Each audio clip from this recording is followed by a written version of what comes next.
video, and it's about Hanna Cornelius in Jesselyn Marsh, based out in South Africa. Please like it, comment, subscribe. Let me know if you guys want to hear, what else you guys want to hear. If you guys have any true crimes that you would like me to read about or just want to be out there. Anyways, I hope you liked the video I posted last. Also go check that out. Check out any other videos on my channel. Anyways, this is a pretty long story. It's very sad. But let's get into it. It is true crime. And yeah, here we go. Alright. 21-year-old Hanna Cornelius and Jesselyn Marsh, who was 22 years old, were the best of friends, students at the University of Stellenbosch in South Africa. The fun-loving pair would often spend their downtime together, going dancing to clubs to unwind after a long week of studying. On Saturday, May 27th, 2017, they'd stayed out painting the town until well after midnight. Although Jesselyn had planned on skateboarding back to his flat, Hanna wouldn't hear of it. Knowing how dangerous the streets could be at such a late hour, she insisted on driving him home in her Volkswagen City Golf, a gift from her grandmother. When they pulled up into the park in front of Jesselyn's apartment, their movements were captured on the building's security cameras as they sat in the vehicle saying goodnight. 4 men could be seen walking in and out of the frame. Moments later, the group reappears, only this time they make their way over to Hanna's car, where they proceed to surround it on all 4 sides. Even though it was chilly outside, the driver's side window was partially rolled down, giving one of the men enough room to thrust a screwdriver in Hanna's face. Realizing in an instant that they were in trouble, Jesselyn had made a grab for the makeshift weapon. As he did so, another of the men climbed into the back of the car and threatened the couple with a knife. All hell broke loose at this point as the 4 assailants brought the couple at knife point. As Hanna begged him to take what they wanted and leave, one of the men took off with the goods while the others forced Jesselyn into the trunk, leaving the 3 remaining culprits alone with Hanna. As they drove off into the night, the men assaulted the terrified captive. As they drove off into the night, the men assured their terrified captive that they only wanted the car and would drop her and her friend off as soon as the opportunity arose. About 3.5 miles up the road, CCTV footage taken at a gas station showed a man walking inside to use an ATM machine. After fiddling around for several minutes with no luck, he is seen exiting the store. It was later revealed that the card he tried to use, without success, belonged to Jesselyn Marsh, who had foiled their attempt to drain his bank account by giving his captors the wrong PIN. At 4:43 a.m., over an hour after the onset of carjacking, the trio of kidnappers drove to a remote area outside of town, detouring along the way to smoke drugs with a dealer friend of theirs before continuing on their way. After finding an area that suited their needs, they had gotten out and removed Jesselyn from the trunk. Once they had him on the ground, they grabbed pieces of broken bricks that they found scattered about and began viciously beating him about the head. When he finally stopped fighting and fell unconscious, they returned to the car where visibly distraught Hanna was waiting. Fully aware about what was about to happen next, Hanna tried to bargain with the captors, since she sexual assault was inevitable. She told them that she wouldn't resist if they promised to let her go when they were finished. Kind-hearted and trusting to a fault, she had mistakenly assumed that these thieves, kidnappers, and now rapists would be true to their word. In the harrowing minutes that followed, the men had taken turns violating Hanna, who, according to them, hadn't made a sound throughout the entire ordeal. One of them would later comment that he was surprised by her stoicism, given the violent nature of the attack. When they had their fill, Hanna's assailants had placed her in the trunk under the pretense that they were going to look for a suitable spot to turn her loose. Instead, they had driven to a vineyard that they felt was isolated enough for what they had planned next. When they opened the trunk and tried to pull Hanna out, she had grasped the interior and held on for dear life, having come to a realization that they had no intention of letting her go. She wasn't about to get out willingly. During the struggle, one of the men had pulled out a knife and stabbed her in the throat, causing her to release grip. Injured and helpless, Hanna was taken from the trunk and thrown onto the pile of gravel. Once they had her where they wanted her, the men said she tried so hard to appease, had used the biggest rock they could find to crush her skull. Completely unbothered by their actions, the trio had lifted off in their victim's car with the intention of buying more drugs. As they cruised the area around Stellenbosch, they stopped to rob a woman they spied walking alone on the deserted street. The crime spree continued for a short while later when they kidnapped yet another woman and stole her debit card. After finding a gas station, one of the men had gone inside and withdrawn $159 USD from the ATM using their captive's bank information. Security footage of these events revealed that the men had been as cool as cucumbers as they strolled inside to collect their ill-gotten gains. Once they had the woman's money in hand, they had released her unharmed. In the meantime, at around 6 a.m., a couple in the town of Fontaine, which lies 12 miles from Stellenbosch, were awakened by the sound of someone yelling for help from just outside their residence.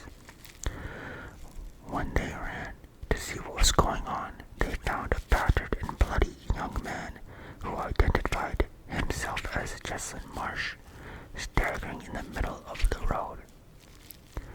After hearing his story of being carjacked, beaten and left to die, the couple phoned the police. Only moments after getting the details of the previous night's events from Jesslyn, authorities received word that farm workers had discovered a woman's body lying face down in a field on the outskirts of town. Despite being severely injured himself, Jesslyn had been the one who identified Hanna's remains. In the stroke of luck, shortly after the reports came over the wire, police spotted the blue Volkswagen City Golf weaving through traffic in Stellenbosch. A chase ensued, during which the driver had managed to evade capture for some time before inadvertently turning down a dead-end street.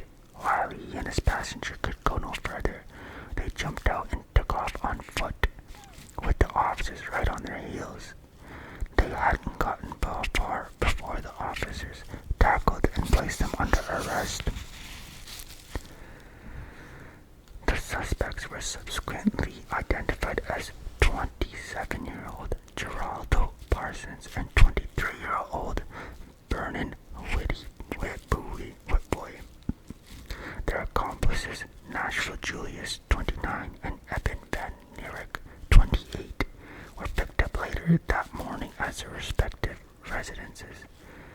In all, 11 hours had passed from the time that the men had first encountered Hanna and Jesslyn until they were led away in handcuffs. Considering the brazen nature of their crimes, South African authorities weren't surprised to learn that all 4 of the alleged perpetrators had criminal records that could have filled a book.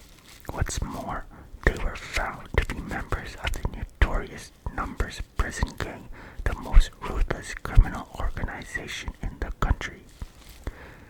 Once they were in custody, the men were officially charged with kidnapping, rape, and murder of Hanna Cornelius, as well as kidnapping, robbery, and attempted murder of Jesslyn Marsh. Their day in court, due in part to the heinous nature of the offenses, the trial had gotten underway at an accelerated pace. For their part, the defendants had seemed to find proceedings nothing more than a slight inconvenience, as evidenced by their constant joking and laughing in front of the packed courtroom. Their behavior made it clear to everyone present, including the judge, who would be deciding their fate, that the lives of their victims meant nothing to them. Parsons was the only member of the gang to testify to the events that night. According to him, they hadn't set out to commit sexual assault or murder, but rather had only been looking for money to buy drugs. After seeing Hanna and Jesslyn sitting in the car, oblivious to their presence, they made a split-second decision to rob them, steal the vehicle, and later sell it for some quick cash. When it dawned on them that the couple and everything they had were theirs for the taking, they had changed their plans. Parsons recalled that the decision to kill the pair had been made in the heat of the moment. Since she was going to die anyway, they had taken the opportunity to use Hanna as they saw fit before ending her life. Although he had freely admitted in participating in the violation, Parsons, who had a girlfriend and children waiting for him at home, denied any part in what was to come. The way he told it, the blame for Hanna's murder lay solely with Vernon Whitboy, who he claimed had dropped a massive rock on her skull as the others looked on.